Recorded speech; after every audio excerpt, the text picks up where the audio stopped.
Hello viewers, India investing mentor के एक और वीडियो में आपका बहुत बहुत स्वागत है। और आज जो ये वीडियो है ये एक न्यूज़ के बारे में है जो पूरे दिन में आज चर्चा में थी। और वो ये थी कि एचडीएफसी बैंक जो है वो एक दिन में 4% से नीचे गिरा। और एचडीएफसी बैंक इंडिया का सबसे बड़ा बैंक है, 12 लाख करोड़ के आसपास इसका मार्केट कैप है। तो एक दिन में इसकी वजह से 50,000 करोड़ का मार्केट कैप जो है वो इरेज हो गया। तो ऐसा क्या हुआ, क्या रीजंस हैं, वो पहले हम डिस्कस करेंगे। और फिर एचडीएफसी बैंक में अगर कोई इन्वेस्टर बने हुए हैं या इन्वेस्ट करने का सोच रहे हैं तो क्या ये एक बाइंग अपॉर्चुनिटी है या क्या ये एग्जिट करने का टाइम है, क्या एग्जैक्टली हुआ था, वो रीजंस मैटर करते हैं या नहीं करते, वो यहाँ पे मैं अपना पर्सनल ओपिनियन आपके साथ उस पर शेयर करूँगा। तो यहाँ अगेन मेरी किसी तरह की कोई बाय सेल रिकमेंडेशन नहीं रहेगी।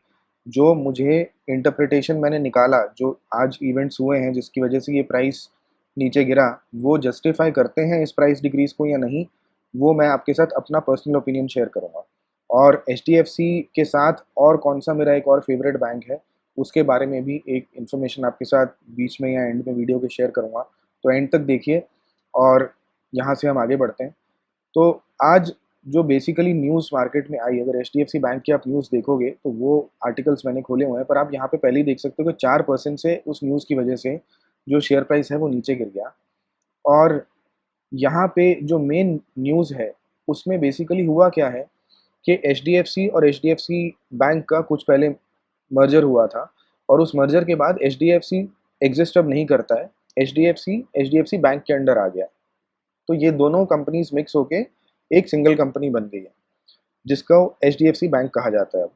तो वहाँ पे उन्होंने एक मैनेजमेंट ने एच के कॉन्फ्रेंस रखी थी जहाँ उन्होंने डिफरेंट कंपनीज के एनालिस्ट को बुलाया था और अपनी जो एक कंसोलिडेटेड बैलेंस शीट या स्टेटमेंट्स बनेंगी आफ्टर द मर्जर वो उन्होंने शेयर करी उनके साथ।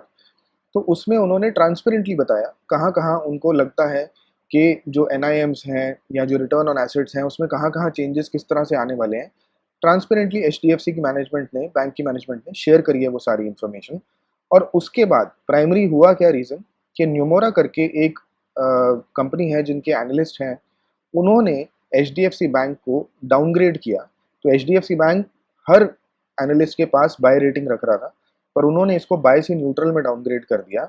यानी वो अपने इन्वेस्टर्स को ये सजेस्ट कर रहे हैं कि इस बैंक से दूर रहो, साइडलाइंस पे खड़े होकर देखो, ना बाय रिकमेंडेशन है ना सेल रिकमेंडेशन है, पर न्यूट्रल कर दिया उन्होंने। और उसके साथ साथ बाकी जो एनालिस्ट कंपनीज थी उन्होंने बाय रिकमेंडेशन तो मेंटेन की, पर साथ ही साथ उन्होंने प्राइस टारगेट्स गिरा दी। तो जिसने लाइक 2100 का टारगेट दिया हुआ था उसने 2000 का कर दिया।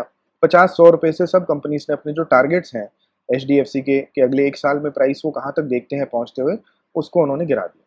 तो ये है मेन ट्रिगर पॉइंट कि एक एनालिस्ट एजेंसी ने डाउनग्रेड किया और बाकी एनालिस्ट एजेंसीज ने जो है उसके टारगेट प्राइस को रिड्यूस कर दिया। और कुछ जो कमेंट्री मिली ड्यूरिंग जो एच मैनेजमेंट ने कॉल रखी, तो उनको obviously ROA NIMs technical in terms में बात करनी पड़ेगी और उन्होंने वैल्यूज़ बताई हैं। वो उन वैल्यूज़ को इंटरप्रेट कैसे करना है वो हम आगे देखेंगे।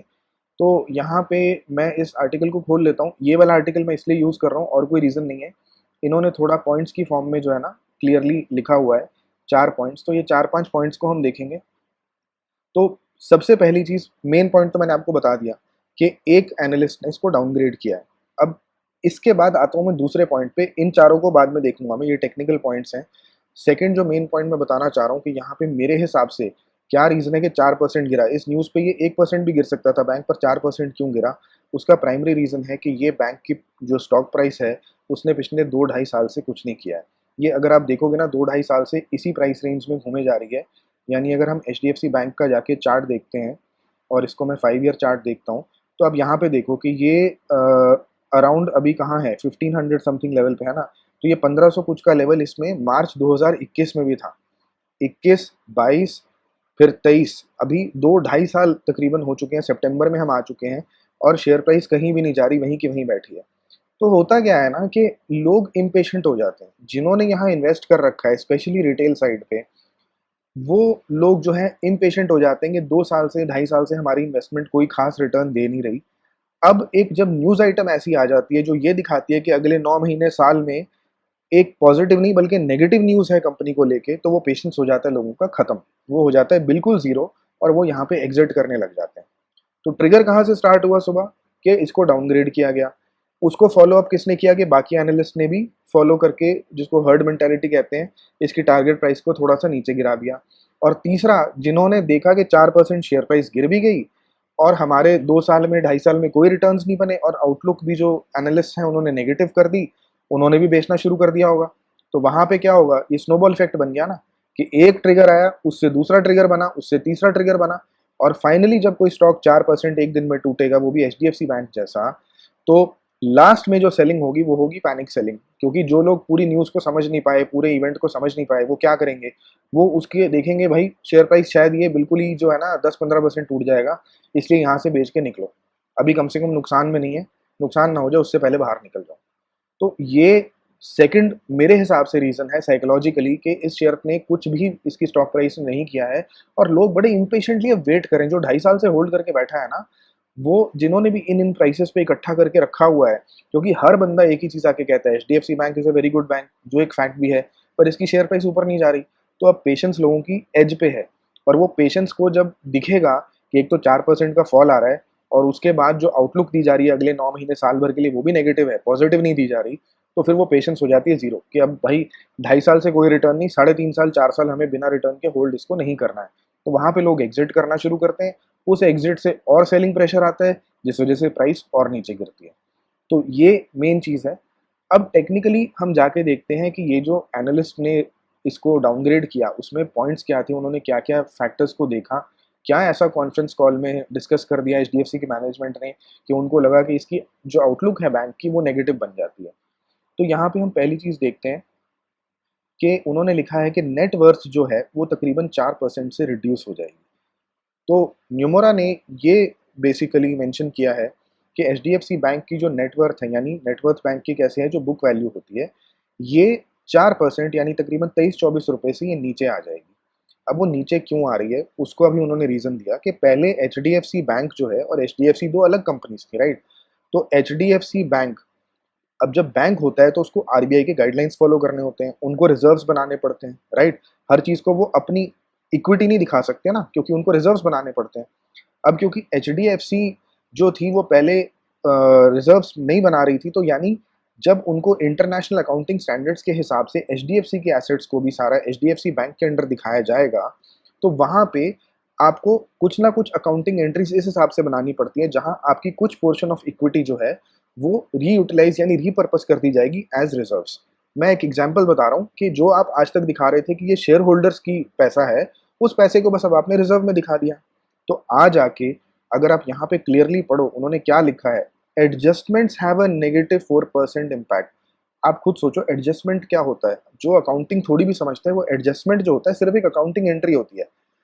4% बुक वैल्यू अगर आता कि कंपनी को लॉस हो गया है, कोई ऐसा लोन दिया जो वापस नहीं आ रहा, तो मेरे को समझ में आ रहा था कि ये नेगेटिव न्यूज़ मानी जाए। जब एक अकाउंटिंग एंट्री की जा रही है उसको एडजस्ट किया जा रहा है ताकि आप इंटरनेशनल जो गैप है, इंटरनेशनल जो अकाउंटिंग स्टैंडर्ड्स हैं उसके हिसाब से आप अपनी स्टेटमेंट्स बना सकें। तो क्या कंपनी ने वो पैसा लूज कर दिया? वो जो बुक वैल्यू रिडक्शन है, क्या वो एक्चुअल बुक वैल्यू रिडक्शन है या सिर्फ एक अकाउंटिंग एंट्री है? ये किसी के ध्यान में नहीं आ रहा। भाई बुक वैल्यू गिरेगी, यस बिल्कुल गिरेगी, पर बुक वैल्यू में गिरने में वो तो एक लाजमी सी बात है ना। अगर आज मैं 1,000 करोड़ रुपए लेके चले जाऊं और मैं 1,000 करोड़ रुपए से एक बैंक खोलने लगूं, तो मुझे भी रिजर्व्स बनानी पड़ेंगी। मैं डायरेक्ट जाके ये नहीं बोल सकता कि 1,000 की 1,000 जो करोड़ है मेरी इक्विटी है, और अकाउंटिंग स्टैंडर्ड्स को तो मुझे भी फॉलो करना पड़ेगा। तो यहाँ पे एचडीएफसी बैंक की कुछ बुक वैल्यू थी, अब वो एक और बड़ा इंस्टीट्यूशन बन गया, उसमें एचडीएफसी भी मर्ज हो गया।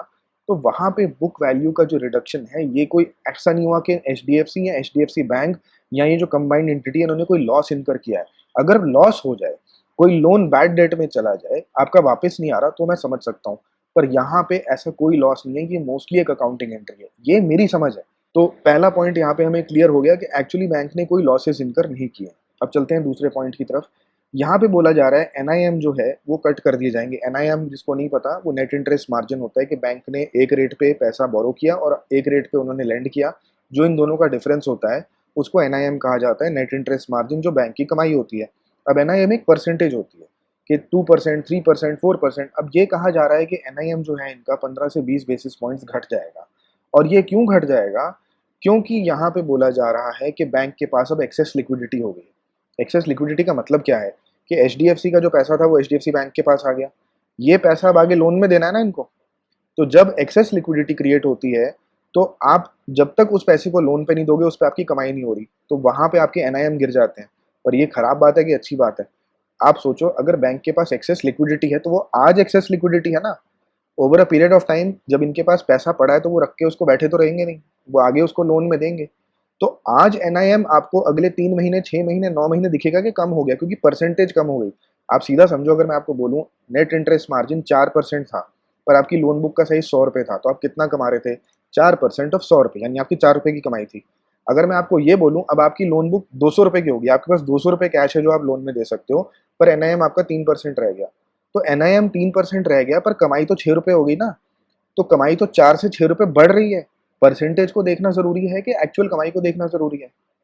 तो एनआईएम की परसेंटेज शॉर्ट टर्म में गिरेगी, बिल्कुल गिरेगी, क्योंकि अभी इनके पास काफ़ी ज़्यादा कैश है जिसको ये over a period of time deploy करेंगे। पर उसमें हमें पता है एचडीएफसी बैंक माहिर है, ऐसी थोड़ी इंडिया का सबसे बड़ा बैंक बन गया।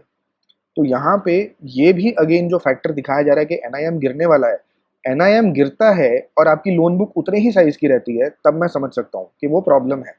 पर अगर आपका एनआईएम परसेंटेज वाइज इसलिए गिर रहा है क्योंकि आपकी लोन बुक अब बड़ी हो गई है और आपके पास एक्सेस लिक्विडिटी आ गई है जिसको आपको टाइम लगेगा आगे लोन्स देने में, तो वो तो एक अच्छी बात है। वो तो आपके पास मतलब, आपको किसी भी बैंक का ऑपरेशन समझना है तो दो पार्ट होते हैं ना, एक पहले पैसा रेज करो, बोरो करो, फिर उसको आगे लोन पे दो। तो इनका एक स्टेप हो चुका, इन्होंने एचडीएफसी को मर्ज किया, इनके पास पैसा एक्सेस लिक्विडिटी ऑलरेडी आ चुकी है।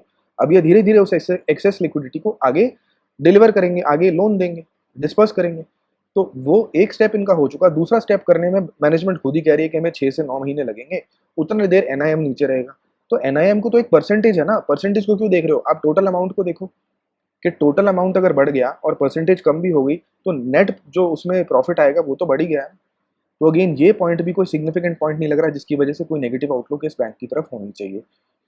फिर आ रहा है higher cost to income due to accounting changes, upfronting. अब यहाँ पे आप समझो अकाउंटिंग चेंजेस, यही पहले चीज़ जो है पहले पॉइंट में भी बताई थी कि जब अकाउंटिंग के चेंजेस हो रहे हैं तो अकाउंटिंग एंट्री अलग तरीके से लिखी जा रही है। अकाउंटिंग को अलग तरीके से लिख देने में और एक्चुअल लॉस को इनकर करके पैसा खो देने में बहुत फर्क होता है। नेगेटिव न्यूज़ क्या है कि किसी ने लॉस किया, पैसा खो दिया, पर अगर कोई अकाउंटिंग एंट्री की वजह से एक अमाउंट को प्रॉफिट में या बुक वैल्यू में लिखने की जगह रिजर्व्स में लिख रहा है, अब एग्जैक्टली किस तरह से कर रहे हैं मुझे नहीं पता, पर मेरी समझ में ये आ रहा है कि अकाउंटिंग एंट्री है। अकाउंटिंग एंट्री से कंपनी के पास कितना पैसा है, कितना पैसा उसने कमाया, लूज किया, कुछ बदला नहीं जाता।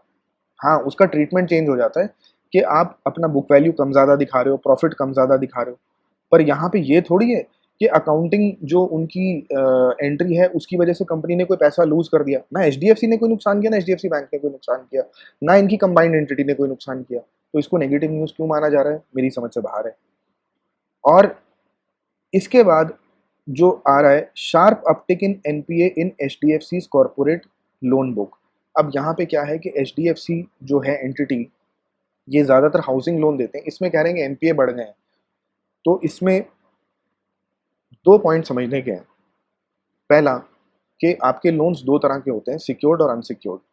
अगर एचडीएफसी हाउसिंग लोन की जगह अनसिक्योर्ड लोन दे रहा होता, जैसे क्रेडिट कार्ड का लोन होता है, उसमें आपके पास कुछ गिरवी नहीं पड़ा होता। आपने क्रेडिट कार्ड में किसी ने 1 लाख का खर्चा कर दिया, आपने क्या गिरवी रखा हुआ है? कुछ भी नहीं। आप एक सैलरी स्लिप ले लेते हो, इनकम स्टेटमेंट ले लेते हो, उसकी बेसिस पे क्रेडिट कार्ड दे देते हो। आपका अगर पैसा बंदा ना पे करे तो आप कहीं से रिकवर तो नहीं कर सकते ना। पर अगर आप हाउसिंग लोन दे रहे हो तो घर और ज़मीन आपके पास गिरवी होती है।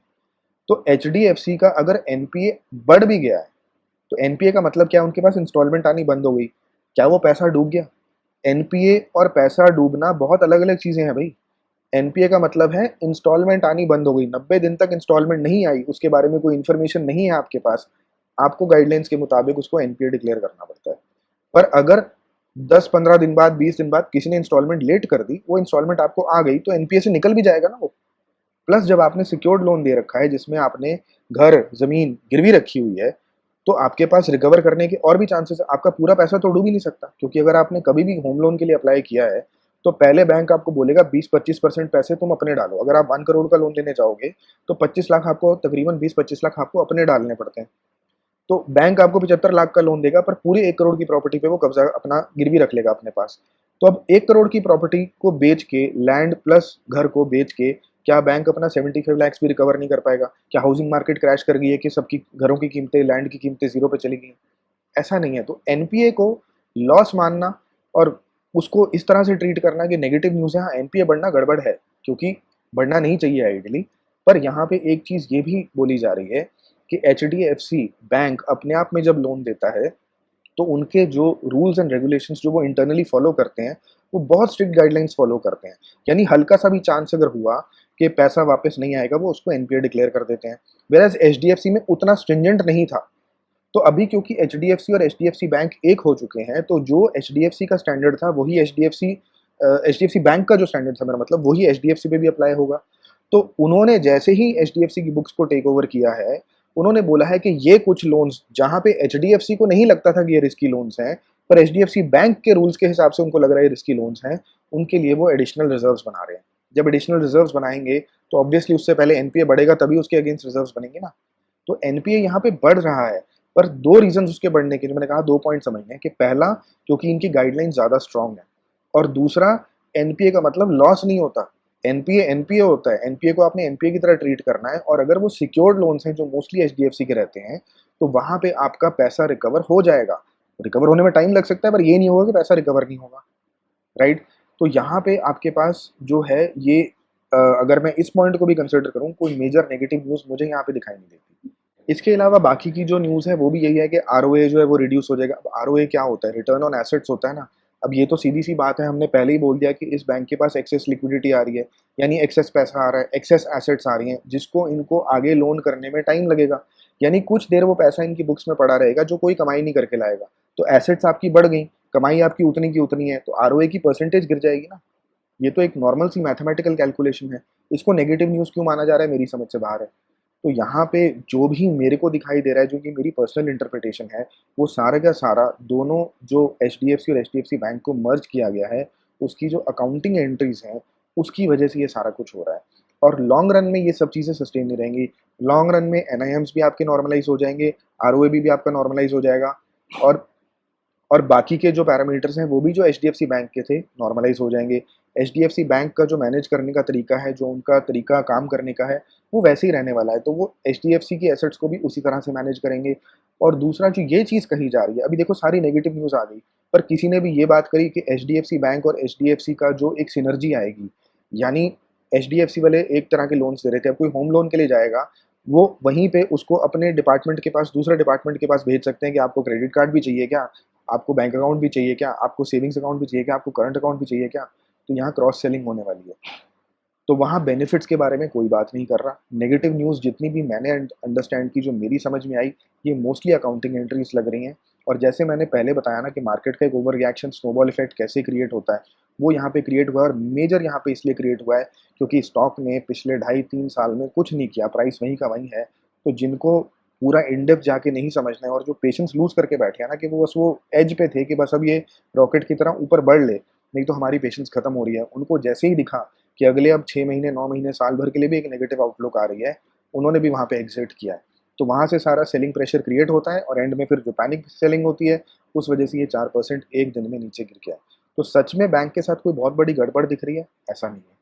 तो मैंने वीडियो के स्टार्टिंग में एक चीज़ बोली थी कि एक और बैंक मैं आपके साथ शेयर करूंगा जो एचडीएफसी से काफ़ी मिलता जुलता है, मतलब इन टर्म्स ऑफ जो दोनों बैंक्स की अगर प्रोज एंड कॉन्स देखें तो तकरीबन उतना ही अच्छा है जितना एचडीएफसी बैंक है। पर वहाँ पे एक, मैं उस बैंक को तब भी अपने नंबर 1 पे रखता हूँ, एचडीएफसी को मैं नंबर 2 पे रखूँगा। तो उसके लिए मैं एक और वीडियो बनाने वाला हूँ जहाँ उस बैंक का कंप्लीट एनालिसिस आपके साथ शेयर करूँगा। और सेकेंडली एक और वीडियो उसके बाद बनाऊंगा जहाँ एचडीएफसी से मुझे वो बेटर क्यों लगता है, वो कंपैरिजन वीडियो भी मैं शेयर करूँगा। तो इसके साथ इस वीडियो को ख़त्म करते हैं। अगर वीडियो अच्छा लगा तो इसको लाइक ज़रूर कीजिए, और चैनल को सब्सक्राइब कर लो अगर आपने अभी तक नहीं किया है, और अपने friends, family, Instagram feed, WhatsApp, जहाँ भी आप इसको शेयर कर सकते हो करो, ताकि चैनल को ग्रो करने में आप मेरी हेल्प कर सको। यही एक रिटर्न है जो मैं आपसे एक्सपेक्ट कर रहा हूँ। तो आपसे मिलेंगे नेक्स्ट वीडियो में। कोई डाउट्स, कमेंट्स, कुछ भी सजेशंस हैं कमेंट सेक्शन में लिखो, मैं डेफिनेटली आपको रिप्लाई करूँगा। और आपके वक्त के लिए बहुत बहुत धन्यवाद।